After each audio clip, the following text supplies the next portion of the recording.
द्रोणाचार्य ने दुर्योधन को एक दिव्य कवच बांधा था। अभिमन्यु वध के पश्चात अर्जुन ने जयद्रथ का वध करने की जब प्रतिज्ञा कर ली और द्रोणाचार्य ने जयद्रथ को बचाने की जिम्मेदारी ले ली, तब महाभारत युद्ध में बहुत सी विचित्र बातें हुई।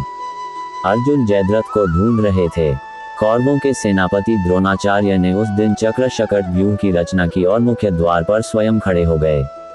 जयद्रथ को कृपाचार्य, अश्वत्थामा, कर्ण, कृतवर्मा, शल्य और दुशासन के घेरे में रखा गया।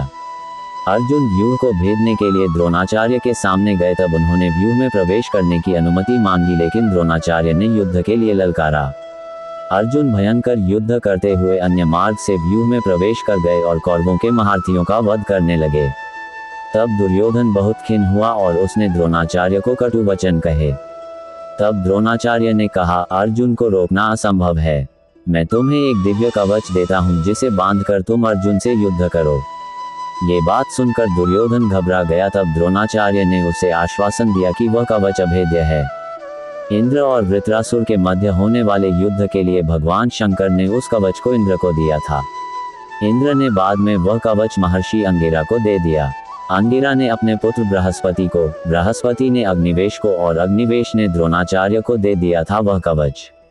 इस प्रकार वह दिव्य कवच द्रोणाचार्य ने दुर्योधन को बांध दिया, जिसे पहनकर दुर्योधन ने अर्जुन से युद्ध किया था। अर्जुन ने बड़ा भीषण युद्ध किया। तब दुर्योधन को संकट में देखकर भूरिश्रवा, शल्य, कर्ण, वसुसेन, जयद्रथ, कृपाचार्य, शल, अश्वत्थामा ये 8 महारथी बचाने के लिए आ गए। अभिमन्यु, उसके पास महाशक्तियां थीं। अभिमन्यु के पास ऊर्जा का एक कवच बनाने की क्षमता थी, एक अदृश्य शक्ति जो उसकी और दूसरों की रक्षा कर सकती थी। वह हमेशा अपनी शक्तियों को छुपाए रखने के लिए सावधान रहता था। अभिमन्यु को अर्जुन ने एक अद्भुत कवच दिया था। ये कवच द्रोणाचार्य के पास भी था, जिसे उन्होंने दुर्योधन के ऊपर बंधा था। अभिमन्यु पांडवों में से एक अर्जुन और उनकी पत्नी सुभद्रा के बेटे थे। सुभद्रा श्री कृष्ण की बहन थी, इसलिए अभिमन्यु कृष्ण के भांजे थे। अभिमन्यु को चंद्रदेव का अवतार माना जाता था। अभिमन्यु ने चक्रव्यूह को तोड़ना मां की कोख में ही सीख लिया था। अभिमन्यु की पत्नी का नाम उत्तरा था। अभिमन्यु वीरता और योद्धा के रूप में प्रसिद्ध थे और महाभारत युद्ध में अहम भूमिका निभाए। अभिमन्यु की मृत्यु के बाद अर्जुन ने प्रतिज्ञा की थी कि अगर अगले दिन सूर्यास्त से पहले उन्होंने जयद्रथ का वध नहीं किया तो वह आत्मदाह कर लेंगे। अतिकाय रावण के पुत्र अतिकाय का वध लक्ष्मण ने किया था। अतिकाय रावण की दूसरी पत्नी दमयमालिनी का पहला बेटा था। अतिकाय अपने पिता की तरह ही निर्भय स्वभाव का था। उसने भगवान शिव से धनुर्विद्या और अस्त्र शस्त्रों के बारे में जानकारी हासिल की थी। अस्त्रवेताओं में श्रेष्ठ है। इसे ब्रह्मा जी ने सुर असुरों से न मारे जाने का वरदान दिया था। इसे दिव्य कवच और सूर्य के समान तेजस्वी रथ भी उन्हीं के दिए हुए हैं। इसने देव दानवों को सैकड़ों बार पराजित किया और यक्षों को भी मार भगाया था। इससे युद्ध में इंद्रदेव का वज्र चोट न पहुंचा सका और इसने जल के स्वामी वरुण के पाश को भी सफल नहीं होने दिया। अतिकाय को अन्य देवताओं से भी शक्तिशाली अस्त्र मिले थे। विभीषण ने लक्ष्मण से कहा था कि अतिकाय को मारने के लिए दिव्यास्त्रों का इस्तेमाल करना होगा। लक्ष्मण ने दिव्यास्त्रों बाण से अतिकाय का सिर काट दिया। अतिकाय के सिर कटने के बाद उसका मुकुट हिमवत पर्वत की चोटी जितना ऊंचा हो गया। कर्ण को जन्म के साथ ही तेजस्वी कवच और कुंडल मिले थे। ये कवच और कुंडल इतने अभेद्य थे कि कोई भी बाण या हथियार इन्हें भेद नहीं सकता था।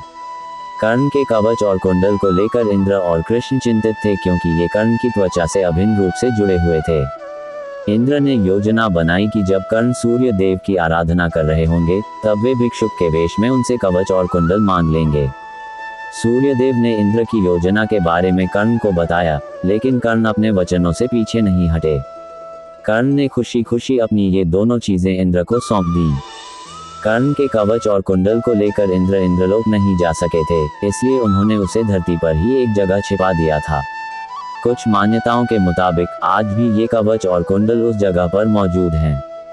राम नाम के जाप की महिमा और इसकी रक्षा कवच के रूप में अहमियत के बारे में एक कहानी है।